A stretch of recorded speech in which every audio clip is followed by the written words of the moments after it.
Buena pregunta, buena respuesta. Bienvenido al canal de Narraciones Budismo. Encuentra nuestro grupo de WhatsApp en la descripción del vídeo. Venerable S. Dhammika. Traducción al español por Sergio Logares. Este libro fue escrito por primera vez en 1987 como una respuesta al creciente interés que había en el budismo entre los singapurenses.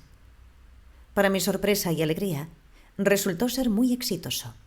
Solamente la Sociedad Buddha-Dharma Mandala de Singapur ha editado 30.000 ejemplares y ha sido traducido a varios idiomas, incluyendo el tamil, chino y nepalés. Los pedidos de ejemplares han llegado desde lugares tan lejanos como Australia, Argentina y las Islas Seychelles.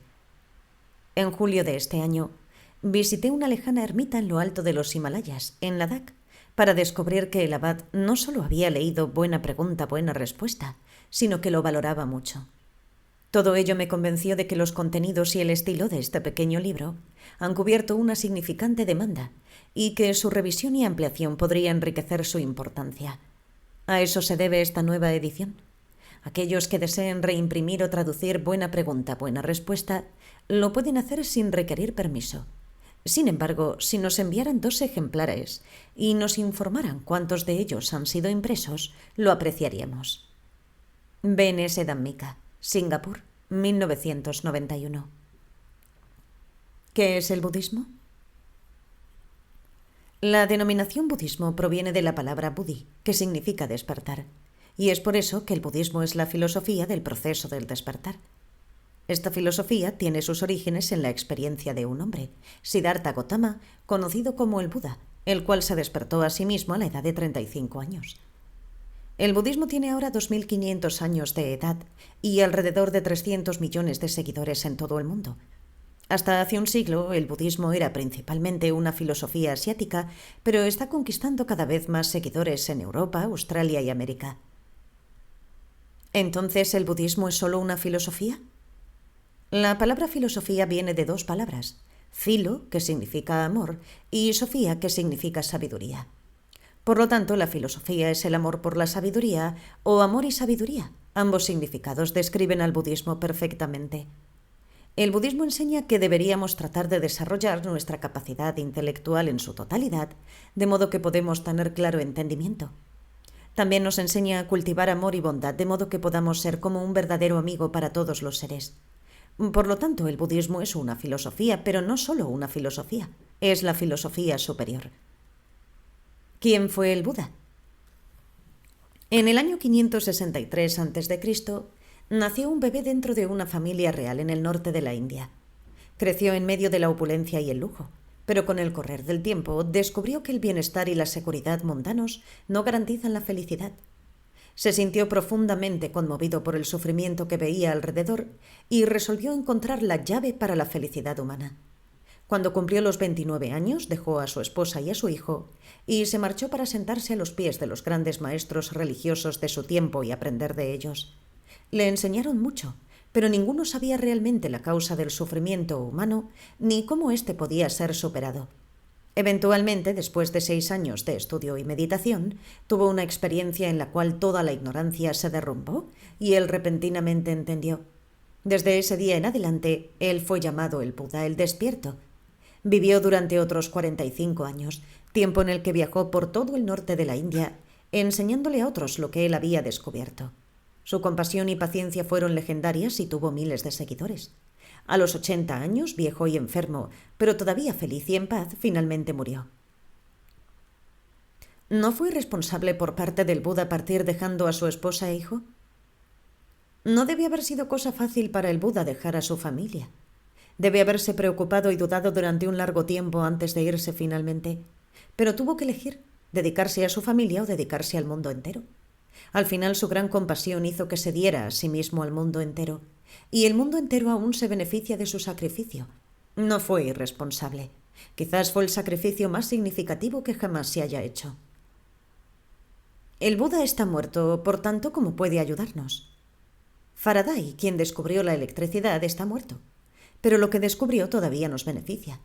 Louis Pasteur, que descubrió la cura a tantas enfermedades, está muerto, pero sus descubrimientos médicos todavía salvan vidas.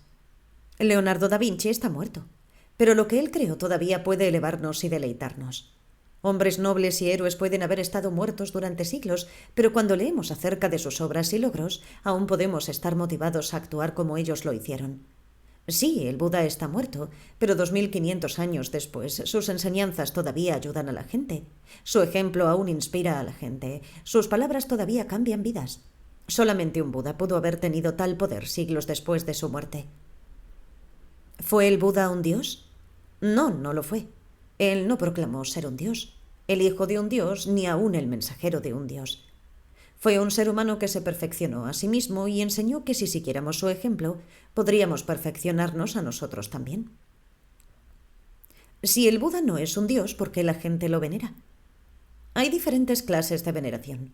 Cuando alguien venera a un dios, lo alaba a él o a ella, haciendo ofrendas y pidiéndole favores, en la creencia que el dios escuchará sus alabanzas, recibe sus ofrendas y contesta sus plegarias. Los budistas no se entregan a este tipo de veneración. La otra clase de veneración es cuando demostramos respeto a alguien o algo que admiramos. Cuando un maestro entra en un salón, nos ponemos de pie. Cuando conocemos a un dignatario, estrechamos las manos. Cuando se toca el himno nacional, saludamos. Todos ellos son gestos de respeto y veneración y señalan nuestra admiración por las personas y cosas. Esta es la clase de veneración que practican los budistas.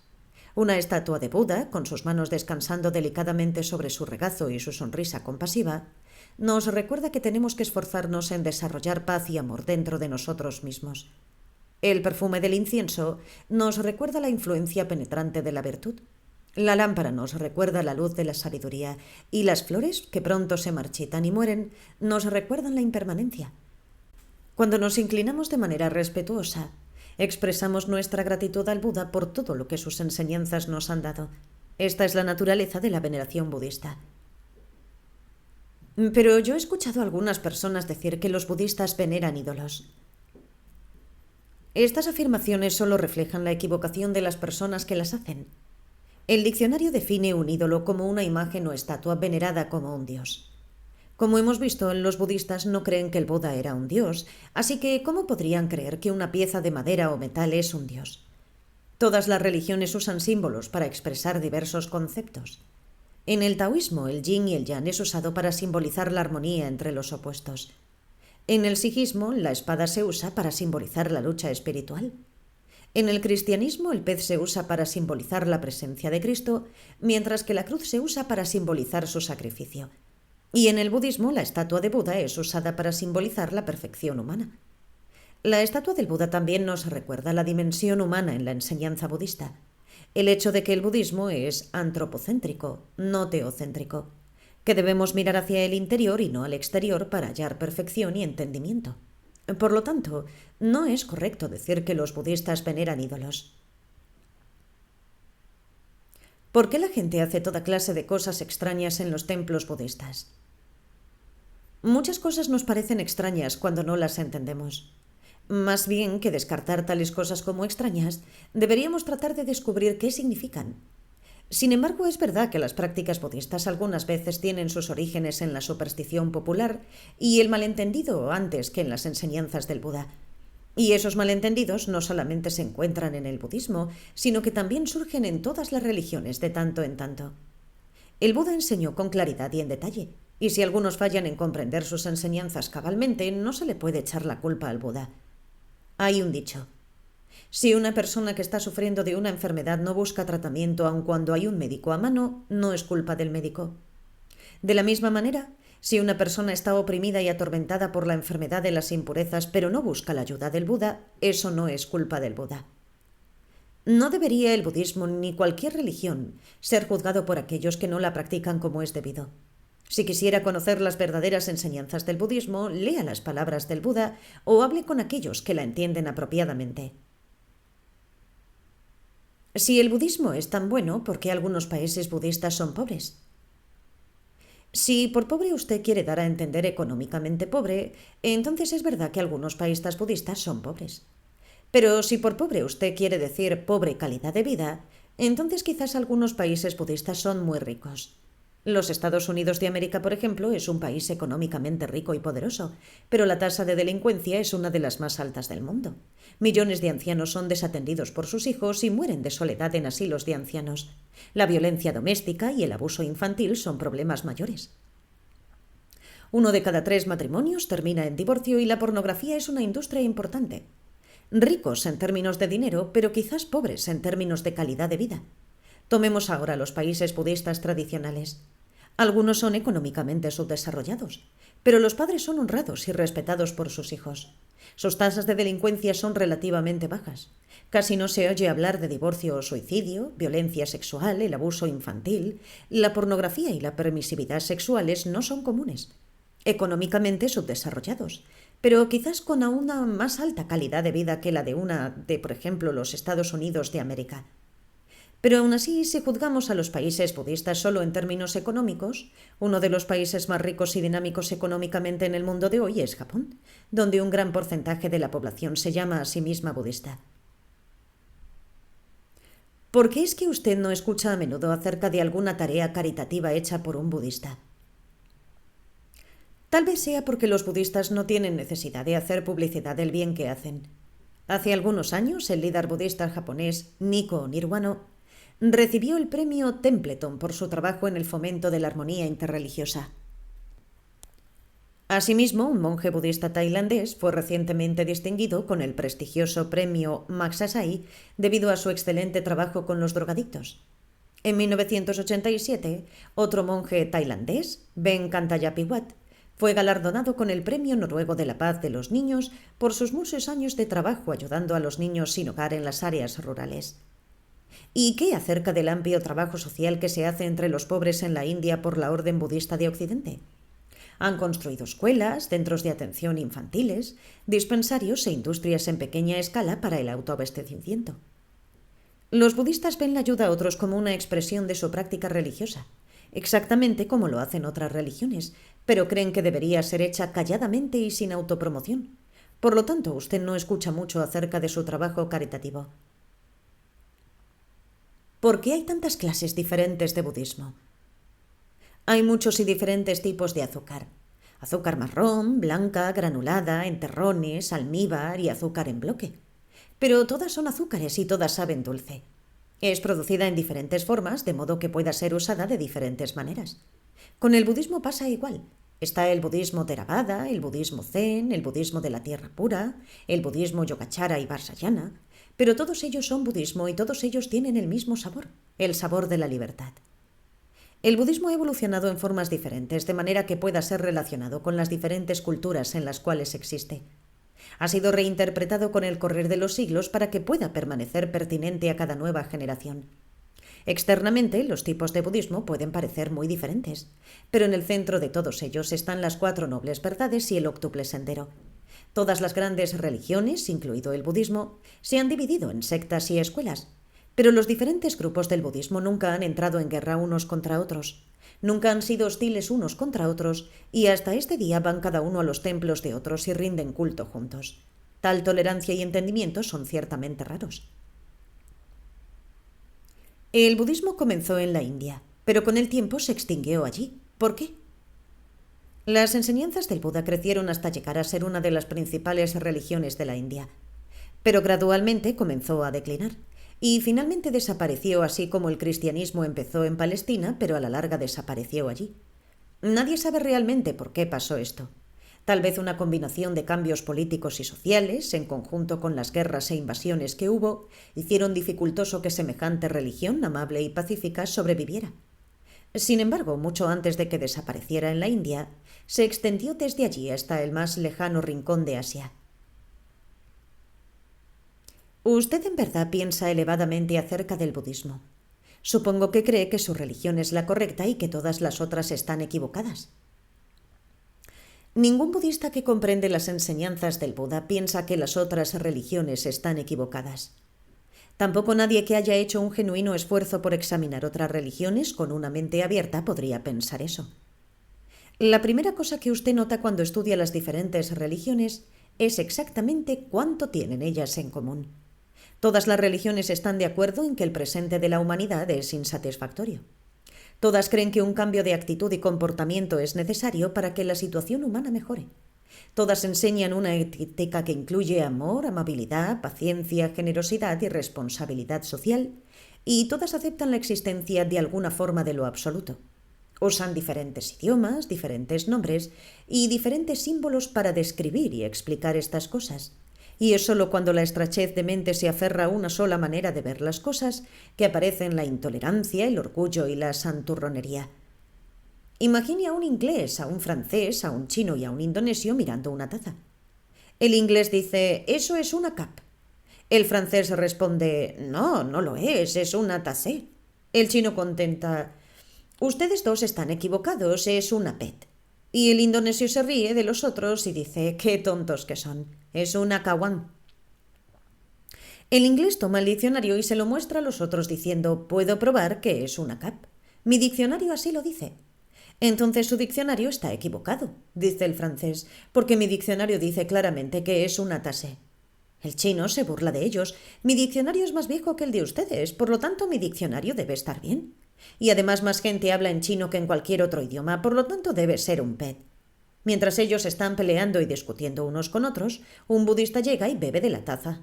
Después que ha bebido, le dice a los otros: «Tanto si lo llamas cup, tasset, pet o caguán, una taza se da a entender para su uso, por su uso. Paren de discutir y beban. Paren de pelear y refresquen su sed». Esta es la actitud de un budista hacia otras religiones. Yo he leído que el budismo es solo una clase de hinduismo reformado. Uno a veces oye a gente desinformada decir eso, pero en las escrituras budistas leemos que los sacerdotes hindúes, los brahmines, eran firmemente contrarios del Buda. Esto se debe a que él criticó al sistema hindú de castas y a la práctica de sacrificios de animales, negó la existencia de un dios supremo y rechazó la autoridad de las escrituras hindúes. El budismo y el hinduismo tienen cosas en común, pero también tienen suficientes diferencias importantes como para hacer de ellos dos religiones distintas. ¿Es científico el budismo? Antes que respondamos a esa pregunta, sería mejor definir la palabra ciencia. Ciencia, de acuerdo al diccionario, es conocimiento que puede ser sistematizado, el cual depende de la comprensión y prueba de los hechos y el establecimiento de leyes naturales generales, una rama de ese conocimiento, cualquier cosa que puede ser estudiada con exactitud. Hay aspectos del budismo que no encajarían dentro de esta definición, pero las enseñanzas centrales del budismo, las 4 nobles verdades, en su mayor parte sí lo harían. El sufrimiento, la primera noble verdad, es una evidencia que puede ser definida, experimentada y evaluada. La segunda noble verdad establece que el sufrimiento tiene una causa natural, el deseo vehemente, el cual del mismo modo puede ser vivenciado, experimentado y evaluado. No se ha hecho ningún intento por explicar el sufrimiento en términos de conceptos metafísicos o mitos. El sufrimiento cesa, de acuerdo con la tercera noble verdad, no debido a depositar la confianza en un ser supremo, debido a la fe o a las plegarias, sino simplemente removiendo su causa. Esto es indiscutible. La cuarta noble verdad, el camino que conduce a la cesación del sufrimiento, una vez más, no tiene nada que ver con cuestiones metafísicas, sino que depende de comportarse en forma específica. Y otra vez, ese comportamiento está abierto a ser probado. El budismo prescinde del concepto de un ser supremo, como hace la ciencia, y explica el origen y el funcionamiento del universo en términos de leyes naturales. Todo ello ciertamente muestra un espíritu científico. Nuevamente, el consejo constante del Buda que nos dice que no deberíamos creer ciegamente, sino más bien cuestionar, examinar, inquirir y confiar en nuestra propia experiencia. Y esto tiene un definitivo sello científico. Él dice: no se guíen por revelaciones o tradiciones. No se guíen por el rumor o por las escrituras sagradas. No se guíen por habladurías o por la lógica pura. No se guíen por la inclinación hacia una idea o por la capacidad de apreciación de otra persona. Y no se basen en la idea de «él es nuestro maestro», sino cuando ustedes mismos sepan que una cosa es buena, que no es censurable, que es alabada por el sabio, y que cuando es practicada esta conduce a la felicidad, entonces síganla. Entonces podríamos decir que aunque el budismo no es completamente científico, sin duda sí tiene una fuerte connotación científica, y que es ciertamente más científico que cualquier otra religión. Es significativo que Albert Einstein, el científico más importante del siglo XX, dijera del budismo: la religión del futuro será una religión cósmica. Debería ir más allá del Dios personal y evitar dogmas y teología. Abarcando tanto lo natural como lo espiritual, debería estar basada en el sentido religioso que emana de la experiencia de todas las cosas, natural y espiritual, y eso como significativa unidad. El budismo satisface esta descripción. Si hay una religión que pudiera atender a las necesidades científicas modernas, sería el budismo. 2. Conceptos budistas básicos. ¿Cuáles son las principales enseñanzas del Buda? Todas las enseñanzas del Buda se centran en las 4 nobles verdades como el aro de una rueda, y sus rayos se adhieren al centro del disco. Son llamadas 4 porque son 4. Son llamadas nobles porque enaltecen al que las comprende, y son llamadas verdades porque con respecto a la realidad son verdaderas. ¿Cuál es la primera noble verdad? La primera noble verdad es que la vida es sufrimiento. Para vivir usted debe sufrir. Es imposible vivir sin experimentar algún tipo de sufrimiento. Tenemos que padecer sufrimiento físico como enfermedad, daño, agotamiento, vejez y eventualmente la muerte. Y tenemos que padecer sufrimiento psicológico como soledad, frustraciones, miedo, vergüenza, desilusión, ira, etc. ¿No es un poco pesimista? El diccionario define pesimismo como el hábito de pensar que todo lo que pasará será malo, o la creencia de que lo malo es más poderoso que lo bueno. El budismo no enseña ninguna de estas ideas, ni tampoco niega que exista la felicidad. Dice simplemente que vivir es experimentar sufrimiento físico o psicológico, lo cual es una aseveración tan verdadera y obvia que no puede ser negada. El concepto central de la mayoría de las religiones es un mito, una creencia que es imposible verificar. El budismo comienza con una experiencia, un hecho irrefutable, un asunto acerca del cual todos sabemos, que todos hemos experimentado y que todos nos esforzamos por superar. De esta manera, el budismo es la única religión verdaderamente universal, porque va directo al núcleo de lo que a cada ser humano individual le preocupa, el sufrimiento y cómo evitarlo. ¿Cuál es la segunda noble verdad? La segunda noble verdad es que todo el sufrimiento es causado por el deseo. Cuando observamos el sufrimiento psicológico, es fácil ver cómo éste está causado por el deseo. Cuando queremos algo pero somos incapaces de tenerlo, nos sentimos frustrados. Cuando esperamos que alguien cumpla con nuestras expectativas y no lo hace, nos sentimos decepcionados y defraudados. Cuando queremos que otros gusten de nosotros y no lo hacen, nos sentimos heridos. Aun cuando queremos algo que está a nuestro alcance, ello no lleva a menudo a la felicidad. Tampoco, porque enseguida nos aburrimos con ese objeto. Perdemos interés en él y empezamos a querer otra cosa. Sencillamente, la segunda noble verdad dice que conseguir lo que usted quiere no garantiza felicidad. Más que empeñarse constantemente en tener lo que usted quiere, trate de cambiar su deseo. El deseo nos priva del contentamiento y de la felicidad. Pero, ¿cómo el querer y el deseo vehemente llevan al sufrimiento psíquico? Una vida entera queriendo y deseando esto y aquello, y en especial el deseo de continuidad existencial, crea una poderosa energía que causa que el individuo renazca. Cuando renacemos tenemos un cuerpo, y como dijimos antes, el cuerpo es susceptible al daño y a la enfermedad. Puede ser agotado por el trabajo, envejece y con el correr del tiempo muere. Y por lo tanto, el deseo lleva al sufrimiento físico que ya causa que renazcamos. Todo eso está muy bien, pero si dejáramos de querer del todo, nunca tendríamos o alcanzaríamos nada. ¿Verdad? Pero lo que el Buda dice es que cuando nuestros deseos, nuestro apego, nuestro continuo descontento con lo que tenemos y nuestras ansias continuas de más y más nos causan sufrimiento, deberíamos detenernos. Él nos pide que establezcamos una diferencia entre lo que necesitamos y lo que queremos, y nos esforcemos por nuestras necesidades y modifiquemos nuestros deseos. Él nos dice que nuestras necesidades pueden ser cubiertas, pero lo que deseamos no tiene fin, es un pozo sin fondo. Hay necesidades que son esenciales, fundamentales, y que deben ser satisfechas, y son estas por las cuales deberíamos trabajar. Los deseos más allá de eso deberían ser gradualmente reducidos. Después de todo, ¿cuál es el propósito de la vida? ¿Tener o estar contentos y felices? Usted ha hablado acerca de renacer, pero ¿hay alguna prueba de que eso suceda? Hay una amplia evidencia de que eso sucede, pero lo veremos con más detalle más adelante. ¿Cuál es la tercera noble verdad? La tercera noble verdad es que el sufrimiento puede ser superado y la felicidad alcanzada. Esta es quizá la más importante de las 4 nobles verdades, porque en ella el Buda nos reasegura que la felicidad verdadera y el contentamiento son posibles. Cuando dejamos el deseo inútil y aprendemos a vivir un día a la vez, disfrutando sin querer con agitación las experiencias que la vida nos ofrece, sobrellevando pacientemente los problemas que envuelve la vida sin miedo, odio o enojo, entonces llegamos a ser libres y felices. Entonces y solo entonces comenzamos a vivir cabalmente. Debido a que ya no estamos obsesionados con satisfacer lo que nuestro egoísmo requiere, hallamos que tenemos mucho más tiempo para ayudar a otros a satisfacer sus necesidades. Este estado es llamado nirvana. Somos libres de todo el sufrimiento psicológico también. Este es llamado el nirvana final. ¿Qué es o dónde está el nirvana? Es una dimensión que trasciende el tiempo y el espacio y resulta difícil hablar acerca de ella o aún pensar en ella.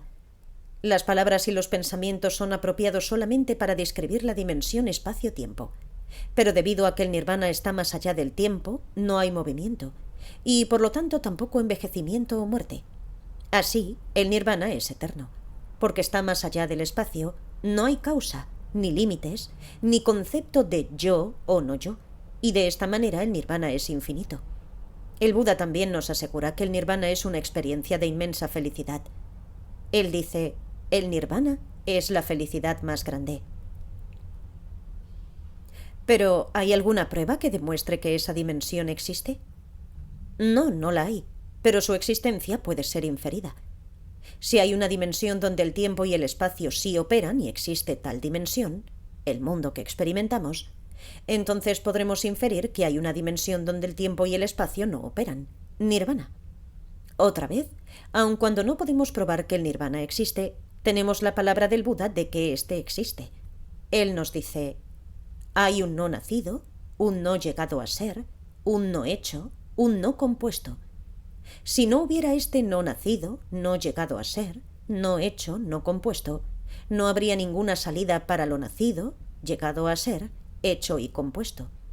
Pero como hay este no nacido, no llegado a ser, no hecho, no compuesto, por lo tanto existe una salida de lo que es nacido, llegado a ser, hecho y compuesto. Conoceremos esto cuando lo alcancemos. Hasta que llegue ese momento debemos practicar. ¿Cuál es la cuarta noble verdad? La cuarta noble verdad es el sendero que conduce a la superación del sufrimiento. Este sendero es llamado el octuple noble sendero y consiste en recto entendimiento, recto pensamiento, recto lenguaje, recta acción, rectos medios de vida, recto esfuerzo, recta atención y recta concentración. Ser un budista practicante consiste en cultivar estas 8 cosas íntegramente. Notará que los pasos que conforman el octuple sendero cubren cada aspecto de la vida, el intelectual, el ético, el económico y el psicológico, y en consecuencia contiene todo lo que una persona necesita para llevar una vida buena y para desarrollarse espiritualmente. 3. Las escrituras budistas. Casi todas las religiones tienen alguna clase de santas escrituras o Biblia. ¿Cuál es el libro sagrado budista? El libro sagrado del budismo es denominado Tripitaka. Está escrito en un antiguo idioma indio llamado Pali, que es muy cercano a la lengua en la que habló el mismo Buda. El Tripitaka es un libro muy extenso. Su traducción inglesa abarca aproximadamente 40 volúmenes. ¿Qué significa el nombre Tripitaka? Está compuesto por 2 palabras. Tri, que significa 3, y Pitaka, que significa canastas.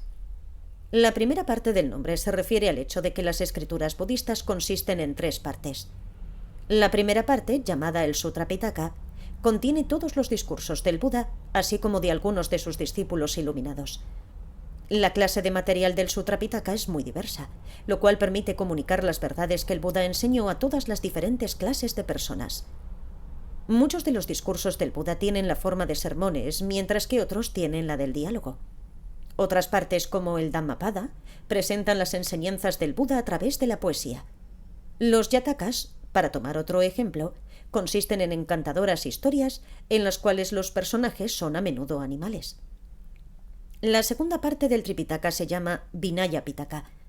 Esta parte contiene las reglas para los monjes y las monjas, consejos para la administración monástica y procedimientos y la historia temprana de la orden. La última sección se denomina el Abhidharma Pitaka. Este es un sofisticado y complejo intento de analizar y clasificar todos los componentes que conforman al individuo. Aunque el Abhidharma es un tanto posterior a las dos primeras partes del Tripitaka, no contiene nada que las contradiga.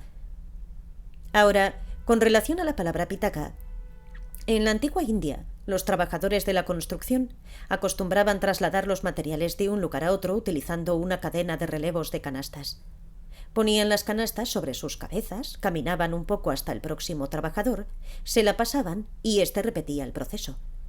La escritura era conocido en los tiempos del Buda, pero como medio de comunicación se consideraba menos confiable que la memoria humana.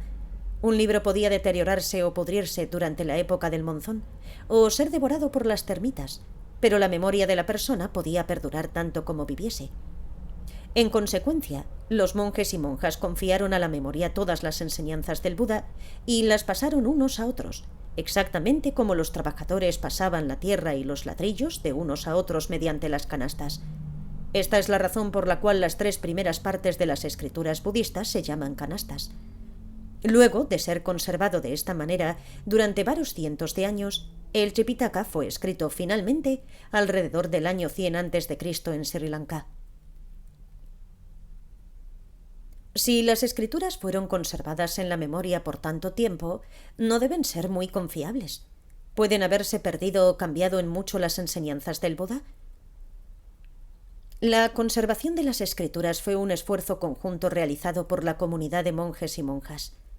Ellos se reunían cada cierto tiempo con regularidad y cantaban partes o todo el Tripitaka. Esto hizo que fuera virtualmente imposible que alguna cosa fuese agregada o cambiada. Piense en ello de esta manera. Si un grupo de 100 personas conoce una canción de memoria, y mientras todas ellas están cantando uno de ellos se equivoca con un verso o trata de insertar un verso nuevo, ¿qué pasaría? El total de aquellos que conocen la canción le impedirían al dispar realizar cualquier cambio. También es importante recordar que en aquellos días no había televisores, diarios o publicidad que distrajeran y confundieran la mente, lo cual, junto con el hecho de que los monjes y las monjas meditaban, significa que tenían una muy buena memoria. Aún hoy, mucho tiempo después de que los libros han comenzado a usarse, hay monjes que todavía pueden recitar el Tripitaka completo de memoria. Mengon Sayadaw de Myanmar es capaz de hacerlo, y es mencionado en el libro Guinness de los Récords como la mejor memoria del mundo. ¿Cuán importantes son las escrituras para los budistas? Los budistas no consideran que el Tripitaka sea divino como una infalible revelación de un dios, cada una de cuyas palabras debamos creer, sino más bien es un registro de las enseñanzas de un gran hombre que ofrece explicaciones, consejos, guía y estímulo, y al que deberíamos leer concienzuda y respetuosamente. Nuestro objetivo debería ser entender lo que el Tripitaka enseña, no solamente creer en él. Y de esta manera, lo que el Buda dice debería ser siempre cotejado con nuestra propia experiencia. Anteriormente usted mencionó el Dhammapada. ¿Qué es? El Dhammapada es una de las más pequeñas obras de las primeras partes del Tripitaka. El nombre podría ser traducido como el Sendero de la Verdad o Versos de Verdad. Consiste en 423 versos, algunos sucintos y expresivos, otros profundos, algunos conteniendo llamativas analogías, otros de considerable belleza, todos dichos por el Buda. En consecuencia, el Dhammapada es la pieza más popular de la literatura budista. Ha sido traducido a los idiomas más importantes y es reconocido como una de las sombras cubres de la literatura religiosa mundial. Alguien me dijo que ustedes nunca deberían poner un libro de sus escrituras sagradas en el piso o debajo de su brazo, sino que éste siempre debería colocarse en un lugar elevado. ¿Es verdad? Hasta hace poco en los países budistas, así como en la Europa medieval, los libros eran objetos poco comunes y valiosos. Por lo tanto, las escrituras fueron siempre tratadas con sumo respeto, y algunas de las costumbres que ha mencionado son ejemplos de ello. Sin embargo, aunque está bien que las costumbres y las prácticas tradicionales se consideren, la mayoría de la gente hoy estará de acuerdo en que la mejor manera de respetar las escrituras budistas sería practicar las enseñanzas que contienen. Encuentro difícil leer las escrituras budistas. Parecen ser largas, reiterativas y aburridas.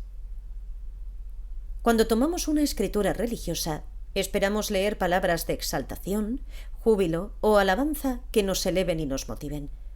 En consecuencia, es probable que alguien que realice una lectura de las escrituras budistas se sienta un poco decepcionado.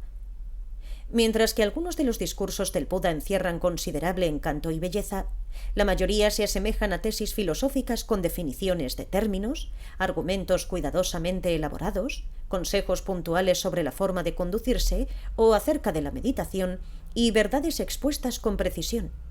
Están hechos para apelar al intelecto y no a las emociones. Cuando dejemos de comparar las escrituras budistas con las de otras religiones, veremos que tienen su propia clase de belleza. La belleza de la lucidez, la profundidad y la sabiduría. 4. Monjes y monjas. La institución monástica es importante en el budismo.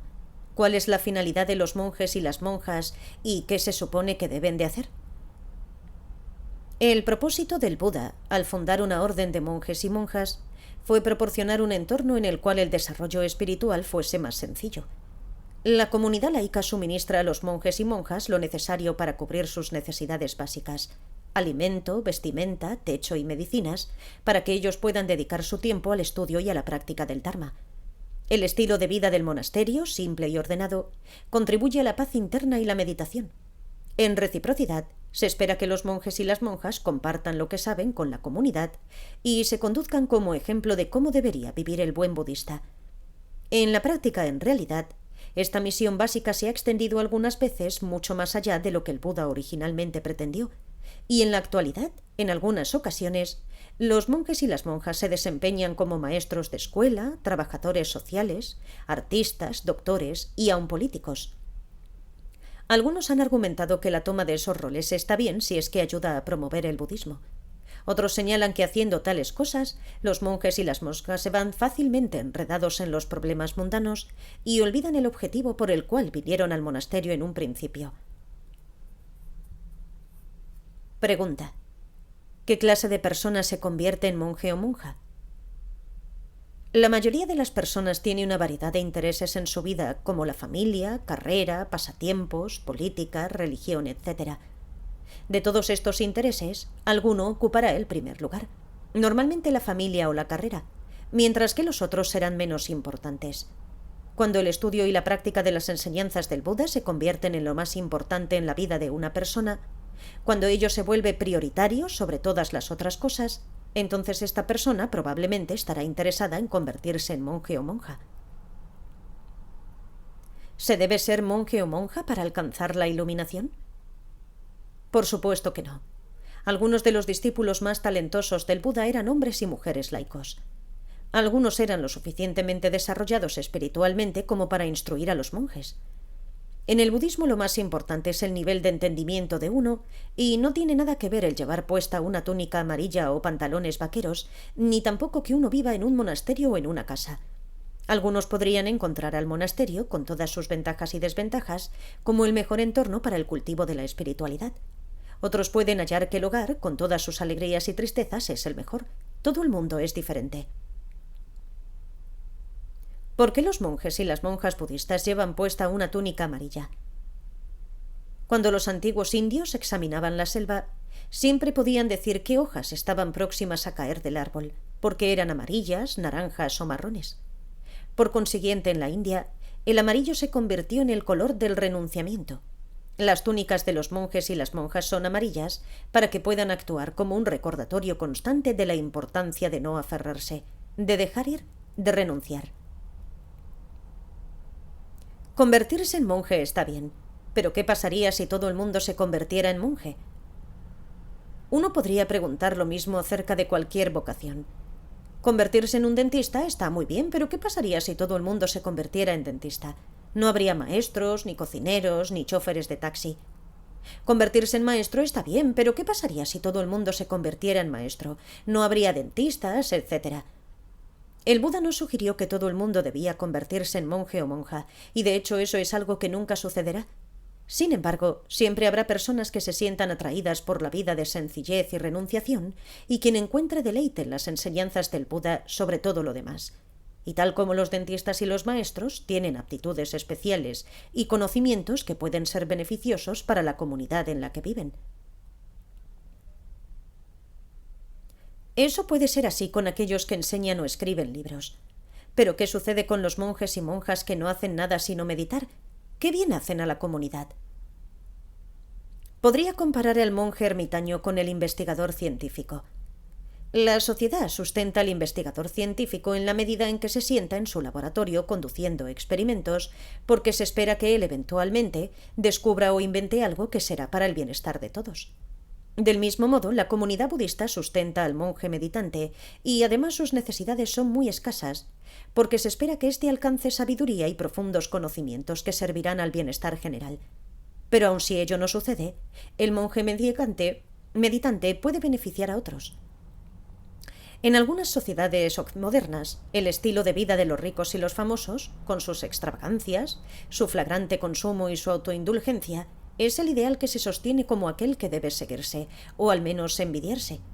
El ejemplo que establece el monje mediante nos recuerda que uno no tiene que ser rico para estar contento. Nos muestra que el estilo de vida simple y apacible también tiene sus ventajas. He escuchado decir que no hay monjas budistas. ¿Es cierto? El Buda fundó la orden de monjas durante su vida y por un lapso de 500 o 600 años, las monjas desempeñaron una función muy importante en la difusión y el desarrollo del budismo. Pero por razones que no son claras, las monjes nunca obtuvieron la misma valoración y, por ende, el mismo respaldo que los monjes. En consecuencia, en la India y en el sudeste asiático, la orden desapareció. Sin embargo, en Taiwán, Corea y Japón, la orden de las monjas ha continuado floreciendo. En la actualidad, en Sri Lanka y Tailandia, se están dando pasos para volver a introducir la orden de las monjas desde Taiwán, aunque algunos tradicionalistas no están muy entusiasmados con la idea. No obstante, en relación al mantenimiento de las intenciones originales del Buda, es apropiado que las mujeres, así como los hombres, tengan la oportunidad de vivir la vida monástica y beneficiarse de ello. 5. El budismo y la idea de Dios. ¿Los budistas creen en Dios? No, no creemos. Hay varias razones para ello. El Buda, así como los sociólogos y psicólogos modernos, creían que las ideas religiosas y especialmente la idea de Dios tienen su origen en el temor. El Buda dice: impelida por el miedo, la gente se dirige a los montes sagrados, bosques sagrados, árboles sagrados y altares. Los humanos primitivos se hallaban en un mundo peligroso y hostil. El miedo a los animales salvajes, a no ser capaces de encontrar suficiente alimento, a ser heridos o a la enfermedad, y a los fenómenos naturales como el trueno, el relámpago y los volcanes, estaba constantemente con ellos. No encontrando seguridad, crearon la idea de los dioses para que éstos les brindaran comodidad en los buenos tiempos, valor en tiempos de peligro y consuelo cuando las cosas iban mal. Hasta hoy usted notará que la gente se vuelve más religiosa en tiempos de crisis. Usted los escuchará decir que la creencia en Dios y en los dioses les da la fortaleza que necesitan para vérselas con la vida.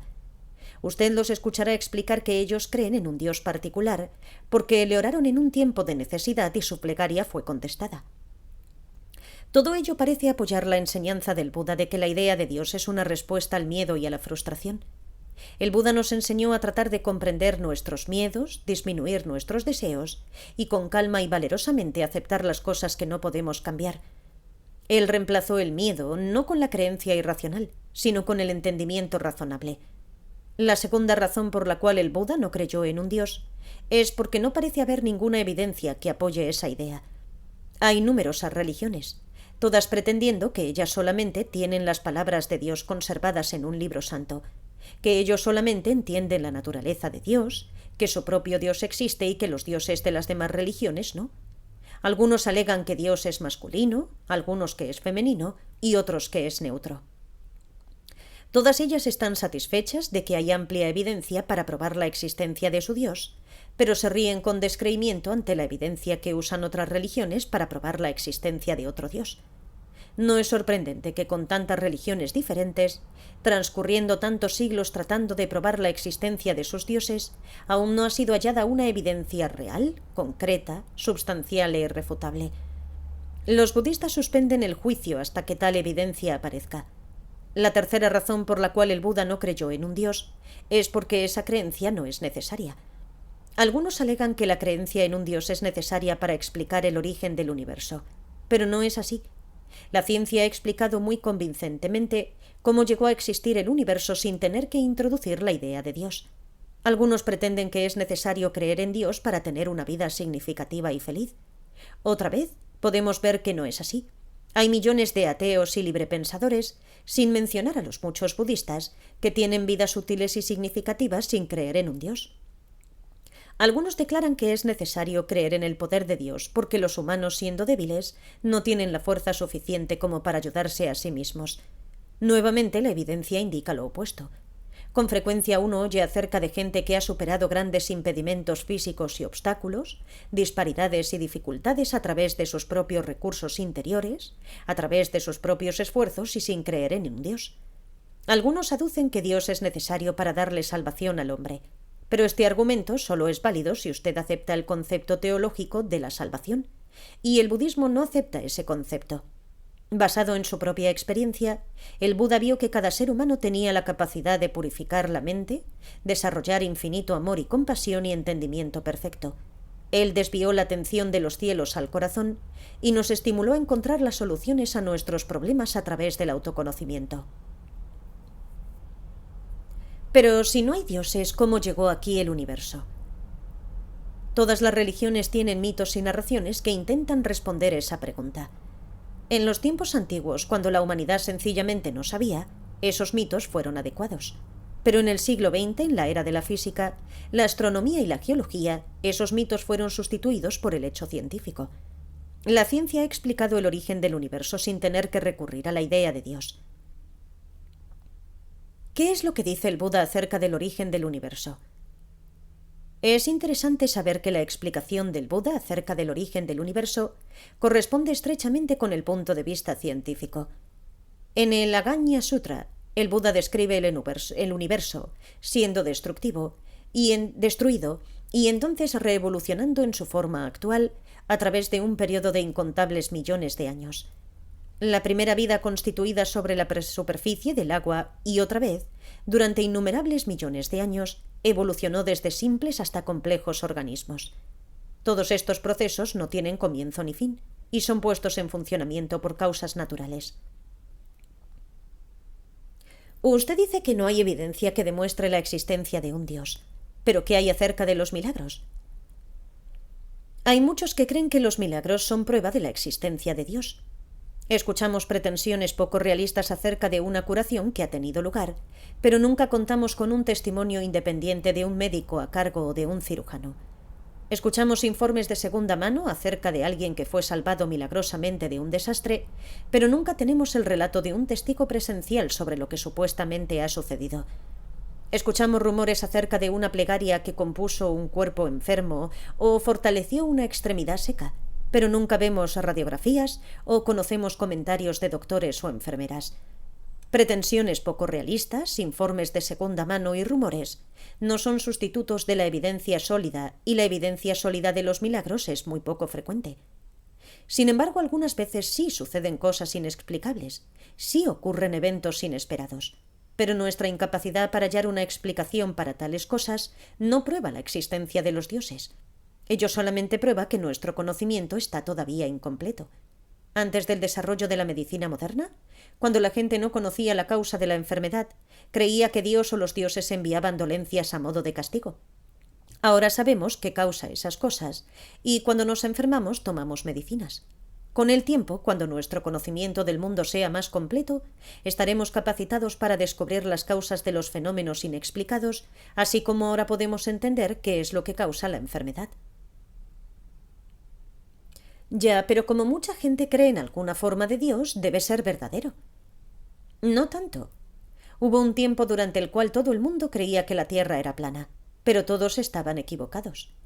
La cantidad de gente que cree en una idea no es indicadora de la verdad o falsedad de esa idea. La única manera mediante la cual podemos decir si una idea es verdadera o no es observando los hechos y examinando la evidencia. Entonces, si los budistas no creen en los dioses, ¿en qué creen? No creemos en Dios porque creemos en la humanidad. Creemos que cada ser humano es precioso e importante, que todos tienen el potencial de convertirse en un Buda, un ser humano perfecto. Creemos que los humanos pueden salir de la ignorancia y la racionalidad y ver las cosas como realmente son. Creemos que el odio, la ira, el rencor y los celos pueden ser reemplazados por el amor, la paciencia, la generosidad y la amabilidad. Creemos que todo esto está dentro del dominio de cada persona si se hace el esfuerzo, guiado y apoyado por compañeros budistas e inspirados por el ejemplo del Buda. Como él dijo, nadie nos salva excepto nosotros mismos. Nadie puede y nadie podría. Nosotros debemos andar por el sendero por nosotros mismos, pero los Budas claramente muestran el camino. 6. Los 5 preceptos. Las otras religiones obtienen sus ideas de lo que es correcto e incorrecto de los mandamientos de su dios o dioses. Ustedes, los budistas, no creen en un dios. Entonces, ¿cómo saben lo que está bien o lo que está mal?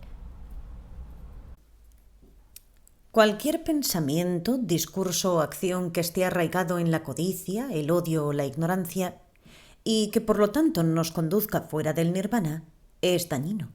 Y cualquier pensamiento, discurso o acción arraigado en el dar, el amor y la sabiduría, y que nos ayude a despejar el camino hacia el nirvana, es bueno. Para saber lo que es correcto o incorrecto, en las religiones teocéntricas, todo lo que se necesita es proceder como a usted le fue dicho.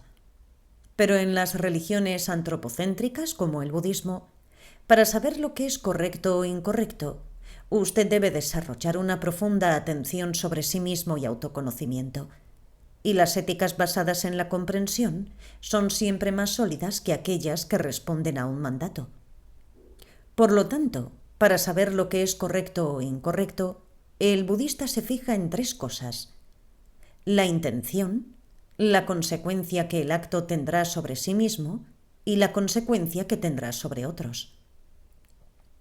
Si la intención es buena, arraigada en el dar, el amor y la sabiduría, si ésta me ayuda a mí mismo, me ayuda a ser más dadivoso, más amoroso y más sabio, y ayuda a otros, los ayuda a ser más dadivosos, más amorosos y más sabios, entonces mis hechos y acciones son sanos, buenos y morales. Por supuesto, esto tiene muchas variantes. En algunas ocasiones yo actúo con la mejor de las intenciones, pero podría no beneficiarme ni beneficiar a otros. Algunas veces mis intenciones están lejos de ser buenas, pero aún así mi acción ayuda a otros. Algunas veces lo que hago representa buenas intenciones y mis acciones me ayudan, pero quizás causen algo de aflicción en otros. En estos casos mis acciones son entremezcladas, una mezcla entre buenas y no tan buenas. Cuando las intenciones son malas y la acción no me ayuda a mí ni a otros, esa acción es mala. Y cuando mi intención es buena y mis acciones benefician a ambos, a mí mismo y a otros, entonces el acto es completamente bueno. ¿Entonces el budismo tiene un código moral? Sí, lo tiene. Los 5 preceptos son el fundamento de la moral budista. El primer precepto es abstenerse de matar o dañar a los seres vivientes. El segundo es abstenerse de robar. El tercero es abstenerse de mala conducta sexual. El 4 es abstenerse de mentir. Y el 5 es abstenerse de alcohol u otras drogas intoxicantes. Pero seguramente es bueno matar algunas veces. Matar insectos que propagan enfermedades, por ejemplo, o a alguien que va a matarlo a usted. Bueno, pudiera ser bueno para usted. Pero ¿qué hay acerca de esa cosa o persona? ¿Ellos desean vivir del mismo modo que lo desea usted? Cuando usted decide matar un insecto propagador de enfermedades, su intención es quizás una mezcla de preocupación personal, que es el bien, Y aversión. Mal. La acción lo beneficiará a usted. Bien. Pero obviamente no beneficiará a esa criatura. Mal. Por eso algunas veces podría ser necesario matar, pero nunca es totalmente bueno. Ustedes los budistas se preocupan demasiado por las hormigas y los insectos. Los budistas se esfuerzan por desarrollar una compasión que es indiscriminada y universal.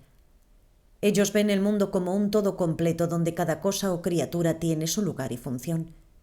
Ellos creen que antes de destruir o alterar el delicado equilibrio de la naturaleza, debemos ser muy cuidadosos. Solo veamos aquellas culturas donde se pone el énfasis en la explotación de la naturaleza a más no poder, exprimiendo hasta la última gota de ella sin entregar nada a cambio, conquistándola y sometiéndola. La naturaleza se ha rebelado. Hasta el mismo aire se está envenenando. Los ríos están contaminados y muertos. Muchas especies hermosas de animales se han extinguido. Las laderas de las montañas están áridas y erosionadas. Incluso el clima está cambiando. Si la gente estuviera menos ansiosa por aplastar, destruir y matar, esta situación podría no haber surgido. Deberíamos esforzarnos por desarrollar un poco más de respeto por la vida. Y esto es lo que el primer precepto está diciendo. El tercer precepto dice que deberíamos abstenernos de mala conducta sexual. ¿Qué significa mala conducta sexual? Si usamos argucias, chantaje emocional o forzamos mediante la coacción a alguien a tener sexo con nosotros, entonces esto es mala conducta sexual. El adulterio es una forma de mala conducta sexual, porque cuando nos casamos le prometemos a nuestra esposa o esposo que le seremos fieles. Cuando cometemos adulterio rompemos esa promesa y traicionamos su confianza. El sexo debería ser una expresión de amor e intimidad entre dos personas y cuando es así, contribuye a nuestro bienestar mental y emocional. ¿El sexo antes del matrimonio es un tipo de mala conducta sexual? No, si hay amor y mutuo acuerdo entre las dos personas. Sin embargo, nunca debería olvidarse que la función biológica del sexo es la reproducción. Y si una mujer soltera llega a estar embarazada, esto puede causar muchos problemas. Mucha gente madura y juiciosa piensa que es por mucho mejor dejar el sexo hasta después del matrimonio. Pero, ¿qué hay acerca de mentir? ¿Es posible vivir sin decir mentiras? Si es realmente imposible arreglárselas en la sociedad o en los negocios sin mentir, ese chocante y corrupto estado de los asuntos debería ser cambiado. El budista es alguien que se determina a hacer algo práctico acerca del problema tratando de ser más confiable y honesto. Bueno, ¿y qué hay acerca del alcohol? Seguramente un pequeño trago no daña. La gente no toma por el gusto. Cuando toman solos es un modo de buscar liberación de la tensión. Y cuando beben socialmente a menudo es por convención. Aún una pequeña cantidad de alcohol distorsiona la conciencia y desestabiliza la atención completa sobre sí mismo. Tomado en grandes cantidades, su efecto puede ser devastador. Pero tomar solo una pequeña cantidad no sería en realidad romper el precepto, ¿no? Es solo una cosa pequeña.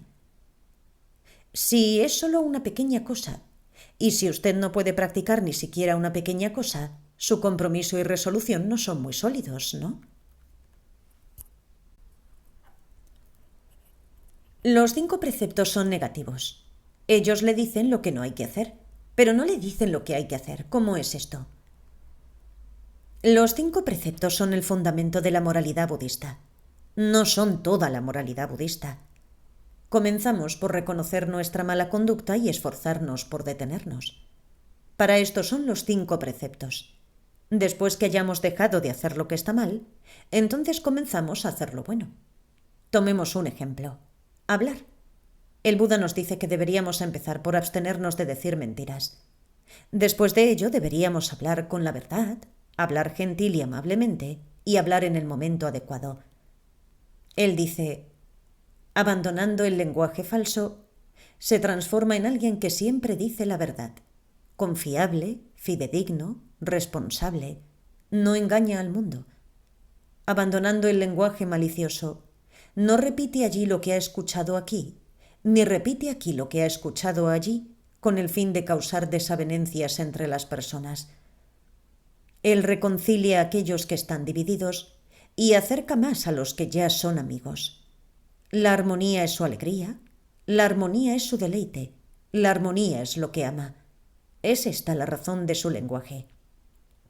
Abandonando el lenguaje áspero, su lenguaje es intachable, placentero de escuchar, agradable, dirigido al corazón, cortés, grato para la mayoría. Abandonando la charla frívola, habla en el momento adecuado lo que es concreto, directo al asunto, acerca del Dharma y acerca de la disciplina. Habla con palabras dignas de ser atesoradas, oportunas, razonables, bien definidas y precisas. Renacimiento. ¿De dónde venimos y hacia dónde estamos yendo? Hay 3 respuestas posibles a esta pregunta. A aquellos que creen en un dios o dioses, generalmente afirman que antes de que un individuo sea creado no existe, que luego llega a existir merced a la voluntad de un dios. Este individuo vive su vida y así, de acuerdo con lo que él cree o hace durante su vida, va al cielo eterno o al infierno eterno. Hay otros, humanistas y científicos, que alegan que el individuo llega a existir en el momento de la concepción debido a causas naturales. Vive y luego en el momento de su muerte deja de existir. El budismo no acepta ninguna de estas explicaciones. La primera da lugar a muchos problemas éticos. Si un Dios bueno realmente crea a cada uno de nosotros, es difícil de explicar por qué mucha gente nace con las más atroces deformidades, o por qué tantas criaturas son abortadas espontáneamente antes de nacer o nacen muertas. Otro problema con la explicación teísta es que parece ser muy injusto que una persona deba sufrir tormentos eternos en el infierno por lo que hizo solo en 60 o 70 años en la tierra. 60 o 70 años de incredulidad o vida inmoral no merecen la tortura eterna. Del mismo modo, 60 o 70 años de una vida buena parecen ser un pago muy escaso por la dicha eterna en los cielos. La segunda explicación es mejor que la primera y cuenta con más evidencia científica para sostenerte, pero todavía deja varias cuestiones importantes sin resolver. ¿Cómo puede un fenómeno tan asombrosamente complejo como la conciencia desarrollarse a partir de la sencilla unión de 2 células, el espermatozoide y el óvulo? Y ahora que la parapsicología es una rama reconocida de la ciencia, fenómenos como la telepatía son cada vez más difíciles de encajar dentro del modelo materialista de la mente. El budismo ofrece la explicación más satisfactoria acerca de dónde proviene el hombre y hacia dónde está yendo. Cuando morimos, la mente, con todas sus tendencias, preferencias, habilidades y características que han sido desarrolladas y condicionadas durante esta vida, se restablece a sí misma en un óvulo fertilizado. De esta manera, el individuo crece, renace y desarrolla una personalidad condicionada tanto por las características mentales que han sido transportadas como por el medio ambiente. La personalidad cambiará y será modificada por el esfuerzo consciente y por factores condicionantes como la educación, la influencia de los padres y de la sociedad, y una vez más, cuando muere, se restablece a sí misma en un nuevo óvulo fertilizado. Este proceso de morir y renacer continuará hasta que las condiciones que lo causan, el deseo vehemente y la ignorancia, terminen. Cuando esto sucede, en lugar de renacer, la mente alcanza un estado llamado nirvana, y este es el objetivo final del budismo y el propósito de la vida. ¿Cómo es que la mente va de un cuerpo a otro? El acto de pensar en algo se parece a las ondas de radio. Las ondas de radio, que no están hechas de palabras y música, sino de energía en diferentes frecuencias, son transmitidas, viajan a través del espacio, son atraídas y recogidas por el receptor desde donde son emitidas como palabras y música. Lo mismo sucede con la mente. En el momento de la muerte, la energía mental que viaja a través del espacio es atraída y recogida por el óvulo fertilizado. A medida que el embrión crece, se concentra en el cerebro, desde donde más tarde se da a conocer a sí misma en la forma de una nueva personalidad. ¿Uno siempre renace en un ser humano? No. Hay varios planos dentro de los cuales uno puede renacer. Algunas personas renacen en el cielo, algunas en el infierno, algunas renacen como fantasmas carentes o espíritus hambrientos, y así por el estilo. El cielo no es un lugar, sino un estado de existencia donde uno tiene un cuerpo sutil y donde la mente experimenta más que nada placer. Algunas religiones se esfuerzan arduamente por renacer en una existencia celestial, creyendo erróneamente en este como un estado permanente. Pero no lo es. Como todos los estados condicionados, el cielo es impermanente, y cuando el lapso de vida de uno allí se termina, uno bien puede renacer otra vez como humano. Del mismo modo, el infierno no es un lugar, sino un estado de existencia donde uno tiene un cuerpo sutil y donde la mente experimenta más que nada desasosiego y angustia. Ser un fantasma carente, de nuevo, es un estado donde el cuerpo sutil y donde la mente es continuamente asediada por el deseo ansioso y la insatisfacción. Por lo tanto, así es como los seres celestiales experimentan placer más que otra cosa. Los seres en el infierno y los fantasmas padecen mayormente dolor. Y los seres humanos comúnmente experimentan una mezcla de ambos. Por lo tanto, la mayor diferencia entre el plano humano y los otros planos es el tipo de cuerpo y las características de la experiencia. ¿Qué es lo que decide dónde se renacerá? El factor más importante, aunque no el único, que tiene influencia sobre dónde renacemos y qué clase de vida tendremos, es el karma. La palabra karma significa acción y se refiere a nuestras acciones mentales volicionales. En otras palabras, lo que somos está determinado en una gran medida por cómo hemos pensado y actuado en el pasado. Del mismo modo, cómo pensamos y actuamos ahora tendrá influencia sobre cómo seremos en el futuro. La clase de persona amable y amorosa tiende a renacer en un plano celestial o como un ser humano en el que predominan las vivencias agradables.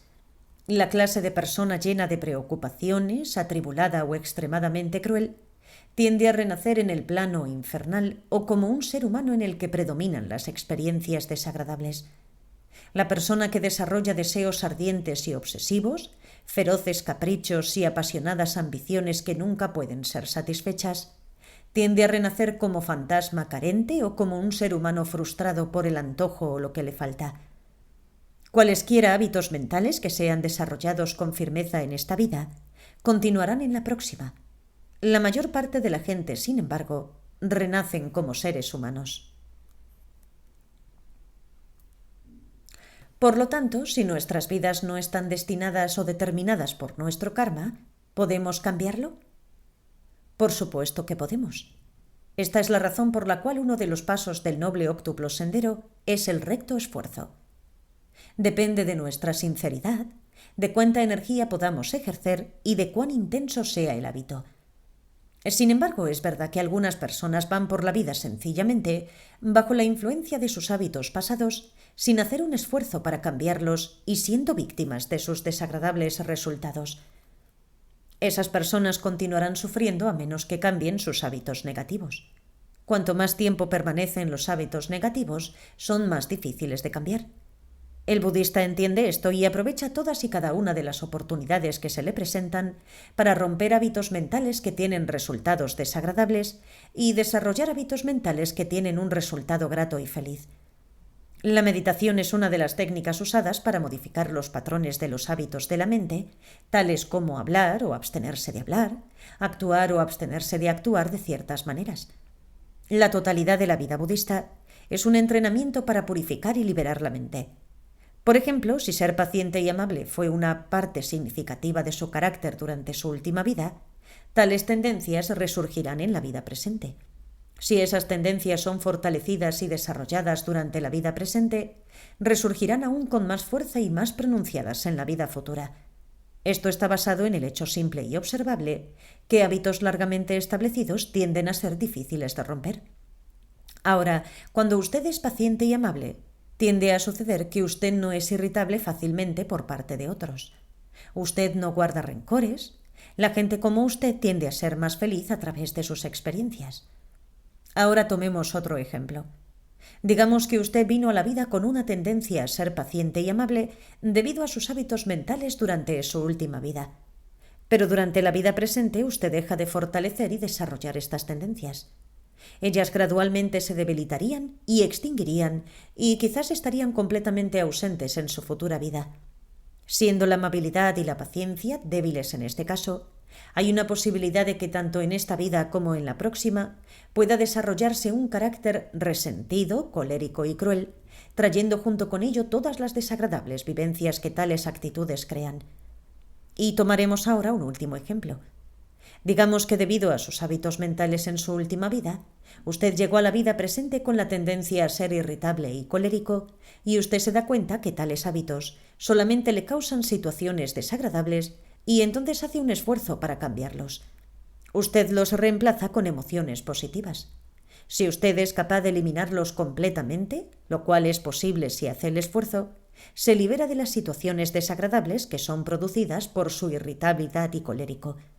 Si usted es capaz solo de debilitar esas tendencias, éstas resurgirán en la próxima vida, donde con un poco más de esfuerzo podrían ser completamente eliminadas y usted podría ser liberado de sus efectos desagradables.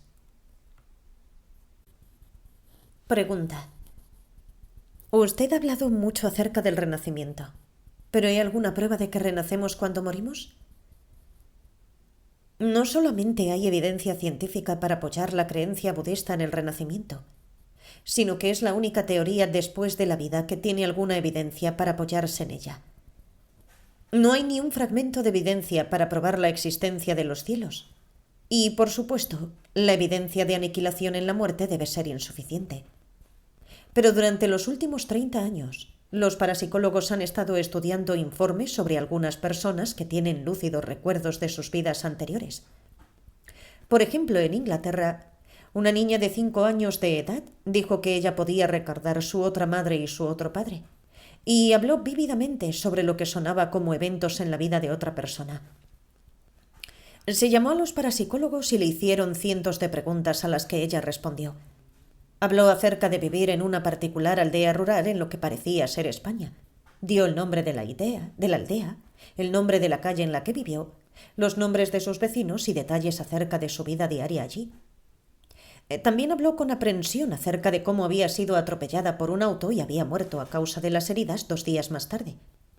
Cuando estos detalles fueron cotejados, se halló que eran precisos. Había una aldea en España con el nombre que había dado la niña de 5 años.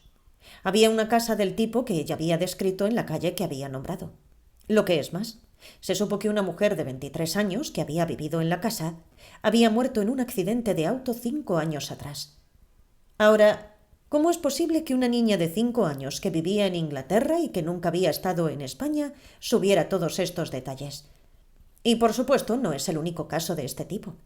El profesor Ian Stevenson, del Departamento de Psicología de la Universidad de Virginia, ha descrito docenas de casos de esta clase en sus libros. Es un científico acreditado cuyos estudios, a lo largo de 25 años con gente que recuerda vidas anteriores, son una sólida evidencia en apoyo de la enseñanza budista del Renacimiento. Algunas personas podrían decir que la supuesta capacidad para recordar vidas anteriores es obra de demonios. Bien, usted no puede descalificar todo lo que no cuadra con su creencia como obra de los demonios. Cuando fríamente se presentan datos concretos para apoyar una idea, usted debe recurrir a argumentos lógicos y racionales si desea oponerse a ellos, no a habladurías irracionales y supersticiones sobre demonios. Usted dice que hablar acerca de los demonios es superstición, pero hablar acerca del Renacimiento ¿no lo es un poco también? El diccionario define superstición como una creencia que no está basada en la razón o en los hechos, sino en una asociación de ideas, como ocurre con lo mágico. Si usted puede mostrarme un estudio cuidadoso sobre la existencia de los demonios realizado por un científico, concederé que la creencia en los demonios no es una superstición. Pero nunca he escuchado sobre ninguna investigación acerca de los demonios. Los científicos sencillamente no se molestarían en estudiar esas cosas, por lo tanto yo digo que no hay evidencia que apoye la existencia de los demonios. Pero como recién hemos visto, Hay evidencia que parece surgir que el renacimiento sí tiene lugar. De este modo, si la creencia en el renacimiento está basada en al menos algunos hechos, no puede ser una superstición. Bien, ¿han existido algunos científicos que creyeron en el renacimiento? Sí. Thomas Huxley, quien fue responsable por haber introducido la ciencia en el sistema de educación británico del siglo XIX, y también el primer científico en defender las teorías de Darwin, creía que la reencarnación era una idea muy plausible. En su famoso libro Evolución y Ética y otros ensayos dice: en la doctrina de la transmigración, cualquiera sea su origen, las especulaciones brahmánica y budistas encontraron de modo conveniente la manera de construir una convincente justificación de los caminos del cosmos hasta el hombre, aun cuando este argumento de justificación no es menos convincente que otros, y nadie, sino solo pensadores muy precipitados, la rechaza sobre la base de que es un inherente absurdo. Como la misma doctrina de la evolución, de la transmigración encuentra sus raíces en el mundo de la realidad, y ella podría reclamar en su apoyo desde la analogía el gran argumento que ésta es capaz de ofrecerle. Luego el profesor Gustav Stromberg, el famoso astrónomo sueco, físico y amigo de Einstein, también halló atrayente la idea del renacimiento. Las opiniones varían con respecto a si las almas humanas pueden reencarnarse en la Tierra o no. En 1936 hubo un caso muy interesante que fue ampliamente investigado y presentado por las autoridades gubernamentales en la India. Una niña, Shanti Devi de Delhi, pudo descubrir con fidelidad su vida anterior, en Mutra, a 500 millas de Delhi, lo cual terminó alrededor de un año antes de su segundo nacimiento. Ella dio el nombre de su marido y de su hijo y describió su hogar y la historia de su vida.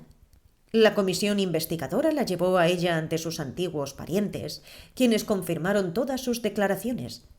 Las reencarnaciones son consideradas normales entre la gente de la India. Lo asombroso de este caso era la gran cantidad de eventos que recordaba la niña. Este y casos similares pueden ser considerados como evidencia adicional que apoya la teoría de la indestructibilidad de la memoria. El profesor Julian Huxley, el distinguido científico británico que fue director general de la UNESCO, creía que el Renacimiento estaba por completo en armonía con el pensamiento científico.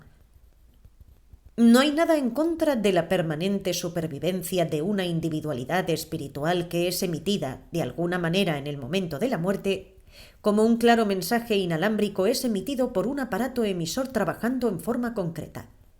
Pero debe recordarse que un mensaje inalámbrico solamente se convierte en un mensaje nuevamente cuando hace contacto con una nueva estructura material, el receptor. Del mismo modo ocurre con nuestra posible emanación del espíritu. El espíritu no podría nunca pensar o sentir a menos que estuviese incorporado de alguna manera. Nuestras personalidades están tan basadas en el cuerpo que es realmente imposible pensar en términos de una supervivencia en tanto sensación corpórea sin alguna clase de cuerpo. Puedo pensar en algo que, siendo emitido, de alguna manera transportaría la misma vinculación para los hombres y mujeres como un mensaje inalámbrico para un aparato transmisor. Pero en este caso, el muerto sería, hasta donde podemos ver, nada, sin perturbaciones de diferentes patrones vagando por el universo hasta que ellos volvieran a la realidad de la conciencia haciendo contacto con algo que pudiese trabajar como un aparato receptor para la mente. Aún personas muy prácticas y realistas, como el industrial americano Henry Ford, hallaba aceptable la idea del renacimiento. Ford se sintió atraído por la idea del renacimiento porque, a diferencia de la idea teísta o de la idea materialista, el renacimiento le otorga una segunda oportunidad para desarrollarse a sí mismo. Henry Ford dice: adopté la teoría de la reencarnación cuando tenía 26 años. La religión no ofreció nada concreto, ni aun el trabajo pudo darme una satisfacción total. El trabajo es fútil si no podemos utilizar la experiencia que recogemos durante una vida en la siguiente. Cuando descubrí la reencarnación, fue como si hubiese encontrado un plan universal. Me di cuenta de que había una oportunidad para desarrollar mis ideas. El tiempo ya no fue un límite. No fui más un esclavo de las manecillas del reloj. El genio es experiencia. Algunos parecen pensar que es un don o un talento, pero es el fruto de una larga experiencia de muchas vidas. Algunas son almas más viejas que otras y por lo tanto saben más. El descubrimiento de la reencarnación reconfortó mi mente.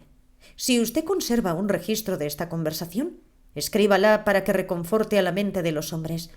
Me gustaría comunicarle a los otros la serenidad que nos brinda un punto de vista de largo alcance sobre la vida. Por lo tanto, las enseñanzas budistas sobre el renacimiento sí tienen evidencia científica que las apoya. Son lógicamente consistentes y van mucho más allá con su respuesta a preguntas en las que las teorías teístas y materialistas fallan en responder. Pero también son muy reconfortantes. ¿Qué podría ser peor que una teoría sobre la vida que no le da una segunda ocasión, ni una oportunidad de corregir los errores que ha cometido en esta vida, ni tiempo, tampoco, para el ulterior desarrollo de aptitudes y habilidades que ha cultivado en esta vida? Pero de acuerdo con el Buda, si usted falla en alcanzar el nirvana en esta vida, tendrá la oportunidad de hacer el intento nuevamente en la próxima. Si ha cometido errores en esta vida, estará capacitado para corregirse en la próxima. Usted estará realmente capacitado para aprender de sus errores. Las cosas que no fue capaz de hacer o alcanzar en esta vida, muy bien podrían hacerse posibles en la próxima. ¡Qué maravillosa enseñanza! 8. Meditación. ¿Qué es la meditación? La meditación es un esfuerzo consciente para modificar el modo de funcionar de la mente. La palabra pali para meditación es bhavana, que significa hacer crecer o desarrollar. ¿Es importante la meditación? Sí, lo es. Sin importar cuánto podamos desear ser buenos, si no podemos cambiar los deseos que nos hacen actuar de la manera en que lo hacemos, el cambio será difícil. Por ejemplo, una persona puede darse cuenta de que es impaciente con su esposa y puede prometerse a sí mismo: desde ahora en adelante no voy a ser tan impaciente. Pero una hora más tarde podría estar gritándole a su esposa simplemente porque, no habiendo prestado atención a sí mismo, la impaciencia ha surgido sin que se diese cuenta. La meditación ayuda a desarrollar la atención y la energía que se necesitan para transformar patrones de hábitos mentales arraigados. He escuchado decir que la meditación puede ser peligrosa. ¿Es verdad? Para vivir necesitamos sal, pero si usted comiese 1 kilogramo de sal, lo mataría. Para vivir en el mundo de hoy usted necesita un automóvil, pero si no respeta las leyes de tránsito o si conduce cuando está ebrio, un automóvil se convierte en una máquina peligrosa. La meditación es así, es esencial para nuestra salud mental y nuestro bienestar, pero si usted la practica estúpidamente podría causarle problemas. Algunas personas tienen dificultades tales como depresión, temores irracionales o esquizofrenia. Estas personas creen que la meditación es una cura instantánea para sus problemas. Comienzan a meditar y en algunas ocasiones sus problemas se empeoran.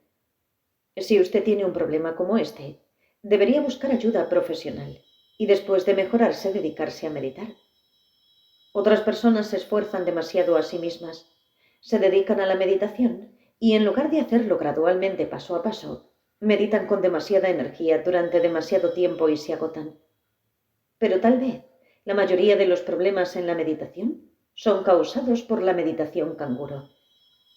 Algunas personas van a ver a un maestro y siguen su técnica de meditación durante un tiempo. Luego leen algo en algún libro y deciden probar esa otra técnica. Entonces, una semana más tarde, un famoso maestro de meditación visita la ciudad y deciden incorporar algunas ideas en su práctica y pronto están perdidamente confundidos. Saltar como un canguro de un maestro a otro o de una técnica de meditación a otra es un error. Pero si usted no tiene ningún problema mental severo y se dedica a la meditación y la práctica sensatamente, es la mejor cosa que puede hacer por usted mismo. ¿Cuáles clases de meditación existen? El Buda enseñó distintos tipos de meditación, cada uno de ellos diseñado para superar un problema en particular o desarrollar un estado psicológico concreto. Pero dos de los tipos de meditación más útiles y comunes son la atención concentrada en la respiración y la meditación de amor benevolente. Si quisiera practicar la atención concentrada en la respiración, ¿cómo lo haría? Podría seguir los siguientes pasos sencillos: lugar, postura, práctica y problemas. El primer término, busque y elija un lugar apropiado, quizás un cuarto alejado de ruidos perturbadores y donde no es probable que lo molesten. El segundo, siéntese en una postura cómoda. Una buena postura es sentarse con sus piernas recogidas, un almohadón debajo de sus glúteos, la espalda derecha, las manos anidadas sobre su falda y con los ojos cerrados. Opcionalmente puede sentarse en una silla siempre y cuando mantenga la espalda derecha. A continuación viene la práctica en sí misma. Mientras está sentado tranquilamente con los ojos cerrados, enfoque su atención en los movimientos de inspiración y expiración de su respiración. Se puede hacer esto contando las respiraciones o prestando atención a la subida y bajada del abdomen. Cuando lo hagan surgirán ciertos problemas y dificultades. Podría experimentar molestas, picazones en el cuerpo o incomodidad en las rodillas. Si esto sucede, trate de mantener el cuerpo relajado sin moverse y continúe concentrado en la respiración. Probablemente tendrá muchos pensamientos importunos entrando en su mente y distrayendo su atención de la respiración. La única manera de tratar con este problema es pacientemente volver la atención sobre la respiración y mantenerse haciéndolo.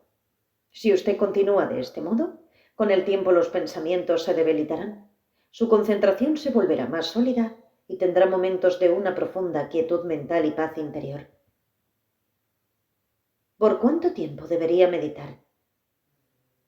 Es bueno practicar meditación 15 minutos por día durante una semana y luego extender este lapso a razón de 5 minutos cada semana subsiguiente hasta que se encuentre meditando 45 minutos. Después de algunas semanas de una meditación diaria y regular, comenzará a notar que su concentración mejora. Hay menos pensamientos y tiene momentos de paz genuina y sosiego. ¿Qué es la meditación de amor benevolente? ¿Cómo se practica? Una vez que se ha familiarizado con la atención concentrada en la respiración y la está practicando regularmente, puede comenzar con la práctica de la meditación de amor benevolente. Debería practicarse 2 o 3 veces cada semana después de que se ha practicado la atención concentrada en la respiración. Primero vuelve su atención sobre sí y se dice a sí mismo palabras tales como: que yo esté bien y feliz, que yo esté en paz y tranquilo, que yo esté protegido de los peligros, que mi mente esté libre de odios, que mi corazón esté colmado de amor, que yo esté bien y feliz. Luego, uno por uno, piensa en una persona amada, una persona neutral, esto es, alguien que a usted ni le gusta ni le disgusta, y finalmente en una persona desagradable, deseándolos bien a cada uno de ellos por igual. ¿Cuál es el beneficio de practicar este tipo de meditación? Si usted practica la meditación de amor benevolente habitualmente y con la actitud correcta, hallará que tienen lugar cambios muy positivos dentro de usted mismo. Descubrirá que es capaz de ser más tolerante y benevolente consigo mismo. Hallará que los sentimientos que tiene para con sus seres amados crecerán. Se encontrará usted mismo haciéndose amigo de personas con las que acostumbraba a ser indiferente y poco afectuoso, y encontrará que la mala voluntad o resentimiento que tiene hacia algunas personas disminuirá y con el tiempo se disolverá. En algunas ocasiones, si sabe de alguien que esté enfermo, triste o se encuentra en dificultades, podrá incluirlo en su meditación y a menudo verá que su situación mejora. ¿Cómo es posible? La mente, cuando se desarrolla como es debido, es un poderoso instrumento. Si podemos aprender a enfocar nuestra energía mental y proyectarla hacia otros, puede tener influencia sobre ellos. Usted puede haber tenido una experiencia como esta. Quizás se encuentra en un salón atestado de gente y tiene la sensación de que alguien lo está mirando. Usted se da vuelta y efectivamente alguien lo está mirando fijamente. Lo que ha pasado es que ha captado la energía mental de otra persona. La meditación de amor benevolente se parece a eso. Proyectamos energía mental positiva hacia otros y ésta gradualmente los transforma. ¿Necesito un maestro que me enseñe meditación? No es absolutamente necesario un maestro, pero la guía personal y alguien familiarizado con la meditación es útil, sin duda. Desgraciadamente, algunos monjes y laicos se establecen a sí mismos como maestros de meditación cuando sencillamente no saben lo que están haciendo. Trate de escoger un maestro que tenga una buena reputación, una personalidad equilibrada y que se adhiera fielmente a las enseñanzas del Buda. He escuchado decir que la meditación hoy es usada ampliamente por psiquiatras y psicólogos. ¿Es verdad? Sí, lo es. Ahora se acepta que la meditación tiene un elevado efecto terapéutico sobre la mente y es utilizada por muchos trabajadores de la salud mental como apoyo para inducir la relajación, superar fobias y generar autoconciencia. La profunda observación y penetración del Buda en la mente humana está ayudando a la gente tanto en la actualidad como lo hizo en tiempos antiguos. 9. Sabiduría y compasión. A menudo escucho a los budistas hablar acerca de la sabiduría y la compasión. ¿Qué significan estos dos términos? Algunas religiones creen que la compasión o el amor, los dos son muy parecidos, es la característica espiritual más importante, pero fracasan en desarrollar cualquier sabiduría. El resultado es que usted acaba siendo un tonto de buen corazón, una persona muy amable pero con muy poco o ningún entendimiento. Otros sistemas de pensamiento, como la ciencia, creen que la sabiduría puede ser mejor desarrollada cuando todas las emociones, incluida la compasión, son mantenidas fuera del camino. El resultado de ello es que la ciencia se ha inclinado a estar más preocupada por los resultados y ha olvidado que su fin es servir al hombre y no controlarlo o dominarlo. ¿Cómo, de otra manera, pudieron los científicos haber prestado sus habilidades para desarrollar la bomba nuclear, las armas químicas, etc.? La religión siempre ha visto a la razón y a la sabiduría como los enemigos de sentimientos como el amor y la fe. La ciencia siempre ha visto a las emociones como el amor y la fe como enemigas de la razón y la objetividad. Y por supuesto, a medida que la ciencia progresa, la religión declina. El budismo, por otra parte, enseña que para ser un individuo equilibrado y cabal, uno debe desarrollar ambos aspectos, la sabiduría y la compasión. Y debido a que no es dogmático, sino basado en la experiencia, el budismo no tiene nada que temer de parte de la ciencia. Entonces, ¿qué de acuerdo con el budismo es sabiduría? La más alta sabiduría es la contemplación de que en realidad todos los fenómenos son incompletos, impermanentes y carentes de yo. Esta comprensión es completamente liberadora y conduce a la gran seguridad y felicidad que es llamada nirvana. Sin embargo, el Buda no habla demasiado acerca de este nivel de sabiduría. No hay sabiduría si simplemente creemos lo que se nos dice. La verdadera sabiduría es darnos cuenta y entender por nosotros mismos. En este nivel, entonces, sabiduría es mantener la mente abierta más bien que ser de miras estrechas, escuchar otros puntos de vista más bien que ser intolerante, examinar cuidadosamente hechos que contradicen nuestras creencias más bien que enterrar nuestras cabezas en la arena, ser objetivos antes que prejuiciosos o partidistas, tomarnos tiempo para formar nuestras opiniones y creencias, más bien que solo aceptar la primera cosa que se nos ofrezca o la más emocional, y siempre estar listos para cambiar nuestras creencias cuando los hechos que las contradicen no son presentados. Una persona que hace esto es ciertamente sabia, y de seguro con el correr del tiempo llega al verdadero entendimiento.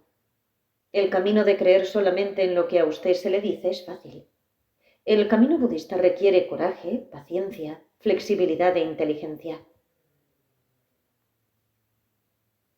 Creo que poca gente puede hacer eso. Por lo tanto, ¿hacia dónde se dirige el budismo si solamente unos pocos pueden practicarlo? Es verdad que no todos están preparados para el budismo todavía. Pero decir que por eso deberíamos enseñar una religión que es falsa, pero fácilmente entendible, solo para que todos pudiesen practicarla es ridículo. El budismo tiene como meta la verdad, y si todavía no todos tienen la capacidad para entenderlo, quizás estarán listos para ello en sus próximas vidas. Sin embargo, hay muchos que solamente con las palabras o estímulo adecuados son capaces de incrementar su entendimiento. Y es por eso que los budistas, gentil y discretamente, se esfuerzan por compartir con otros las perspectivas del budismo. El Buda nos enseñó por medio de la compasión, y nosotros enseñamos a otros a través de la compasión. Entonces llegamos a la compasión, que de acuerdo al budismo es la compasión. Así como la sabiduría abarca el lado intelectual o comprensivo de nuestra naturaleza, la compasión trata el costado emocional o sentimental de nuestra naturaleza. Como la sabiduría, la compasión es unívocamente una cualidad humana. La palabra compasión está compuesta por dos palabras, co, que significa en conjunto, y pasión, que significa un fuerte sentimiento. Y eso es lo que la compasión es. Cuando vemos a alguien angustiado y sentimos su dolor como si fuera el nuestro, y nos esforzamos por eliminar o disminuir su dolor, entonces eso es compasión. De esta manera, todo lo mejor de los seres humanos, todas las cualidades afines al Buda, como el compartir, la buena disposición para brindar bienestar, simpatía, preocupación y cuidados humanitarios, todas sus manifestaciones de compasión. Usted notará también que una persona compasiva, en una persona así, el cuidado y el amor hacia otros tiene sus orígenes en el cuidado y el amor por uno mismo. Podemos entender realmente a otros cuando realmente nos entendemos a nosotros mismos. Sabremos lo que es mejor para los otros cuando sepamos lo que es mejor para nosotros mismos. Podemos sentir por otros cuando sentimos por nosotros mismos. Y así en el budismo, el propio desarrollo espiritual de uno florece muy naturalmente en la inquietud por el bienestar de otros. La vida del Buda ilustra esto muy bien. Él pasó 6 años esforzándose por su propio bienestar, después de los cuales estuvo capacitado para ser de beneficio a toda la humanidad. Entonces, usted está diciendo que estamos mejor capacitados para ayudar a otros después de que nos hayamos ayudado a nosotros. ¿No es eso un poco egoísta? A menudo vemos al altruismo, la preocupación por otros antes que por uno mismo, como lo opuesto al egoísmo, la preocupación por uno mismo antes que por otros. El Buda no los considera como separados, sino más bien como una combinación de ambos. La genuina preocupación por sí mismo madurará en consideración por los otros a medida que uno ve que los otros son realmente iguales a uno mismo. Esta es la compasión genuina y es la joya más hermosa en la corona de las enseñanzas budistas.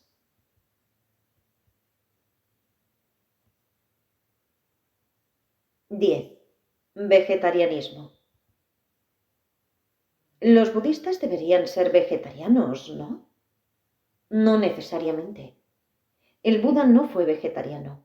No enseñó a sus discípulos a ser vegetarianos, y aún hoy hay muchos buenos budistas que no son vegetarianos.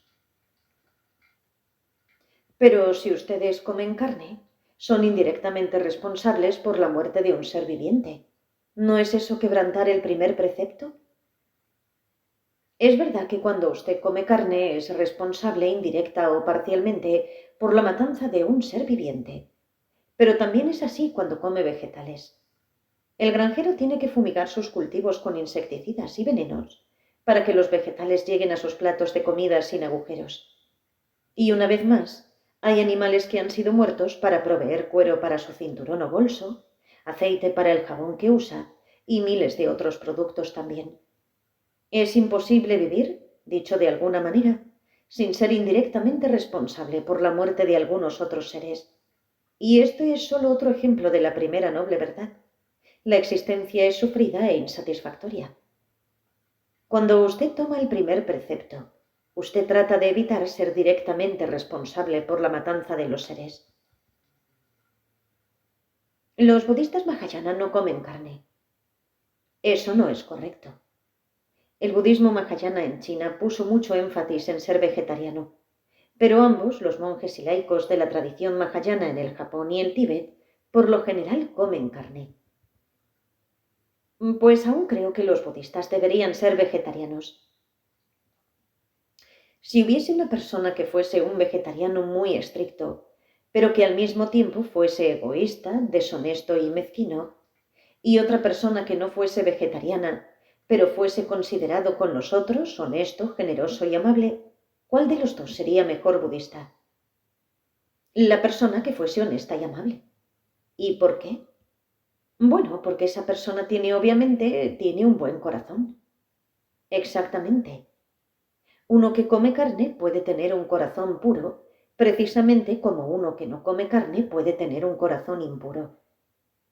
En las enseñanzas budistas lo que importa es la calidad de su corazón, no los contenidos de su dieta. Muchos budistas se cuidan mucho de no comer carne, pero no se preocupan por ser egoístas, deshonestos, crueles o celosos. Cambian su dieta, lo que es fácil de hacer, mientras desatienden sus corazones, lo que es cosa difícil de lograr. Entonces, tanto si usted es vegetariano o no, recuerde que la purificación de la mente es la cosa más importante en el budismo.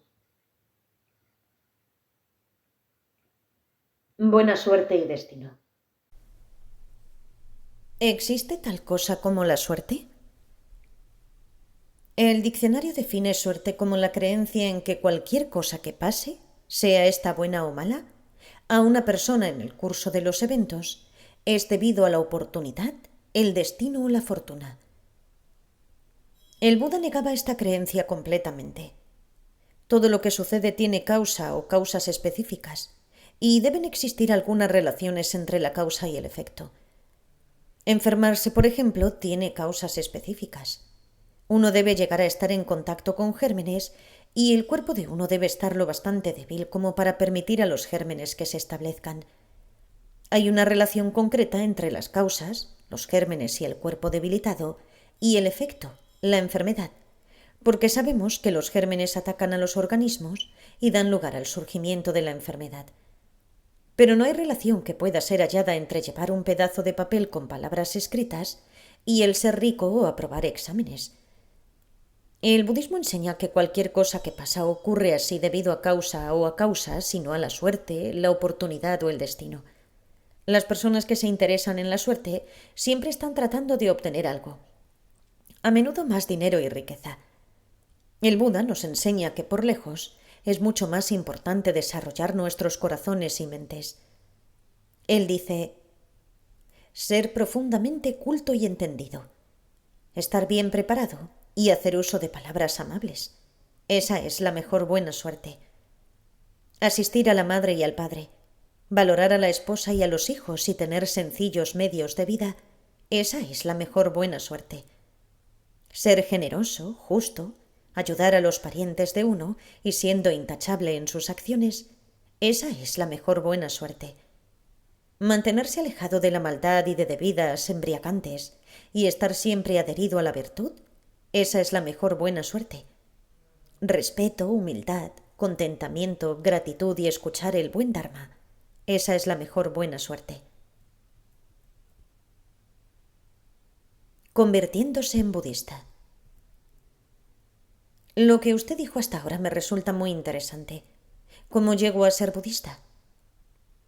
Una vez hubo un hombre llamado Upali. Era seguidor de otra religión y fue a ver al Buda para discutir con él y tratar de convertirlo. Pero después de hablar con el Buda quedó tan admirado que decidió convertirse en un seguidor del Buda. Pero el Buda dijo: primero realice una investigación adecuada. La investigación adecuada es buena para una persona famosa como usted. Ahora estoy aún más complacido y satisfecho cuando el Señor me dice: primero realice una investigación adecuada. Debido a que si miembros de otra religión se hubiesen asegurado de mí como su discípulo, hubieran desfilado por toda la ciudad con una pancarta diciendo: Upali se ha unido a nuestra religión. Pero el Señor me dice: primero realice una investigación adecuada. La investigación adecuada es buena para una persona famosa como usted. En el budismo el entendimiento es la cosa más importante, y el entendimiento lleva tiempo. Por lo tanto, no se precipite impulsivamente al budismo. Tome su tiempo, haga preguntas, piense cuidadosamente y entonces tome su decisión. El Buda no estuvo interesado en tener grandes cantidades de discípulos. Se preocupó de que la gente siguiera sus enseñanzas como resultado de una cuidadosa investigación y consideración de los hechos. Si yo ya lo hubiese hecho y encuentro aceptables las enseñanzas del Buda, ¿qué es lo que tendría que hacer si quisiera convertirme en budista? Lo mejor sería unirse a un buen templo o grupo budista, apoyarlo, ser apoyado por éste y continuar para aprender más sobre las enseñanzas del Buda. Entonces, cuando esté listo, podría convertirse formalmente en budista tomando los 3 refugios. ¿Qué son los 3 refugios? Un refugio es un lugar donde va la gente cuando está angustiada o cuando necesita protección y seguridad. Hay muchas clases de refugio. Cuando la gente está triste, se refugia en sus amigos. Cuando están preocupados y asustados, podrían refugiarse en falsas creencias y esperanzas. A medida que se acercan a la muerte, podrían refugiarse en la creencia en un cielo eterno. Pero como el Buda dijo, ninguno de estos son refugios verdaderos, porque no brindan consuelo y seguridad que estén basados en la realidad. En verdad, no son refugios seguros. No son el supremo refugio. No son el refugio por medio del cual uno es liberado de toda tristeza.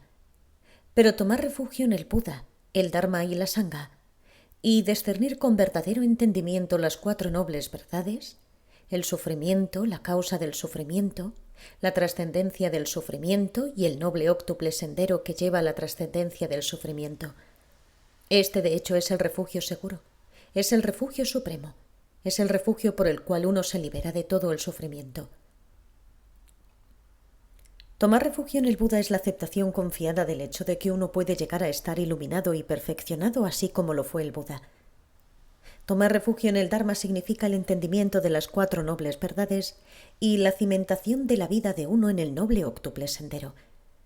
Tomar refugio en la Sangha significa buscar el apoyo, la inspiración y la orientación de todos los que caminan por el noble óctuple sendero. Haciendo esto, uno se convierte en budista, y de esta manera da el primer paso en el camino hacia el nirvana. ¿Qué cambios han tenido lugar en su vida desde su primera toma de los 3 refugios?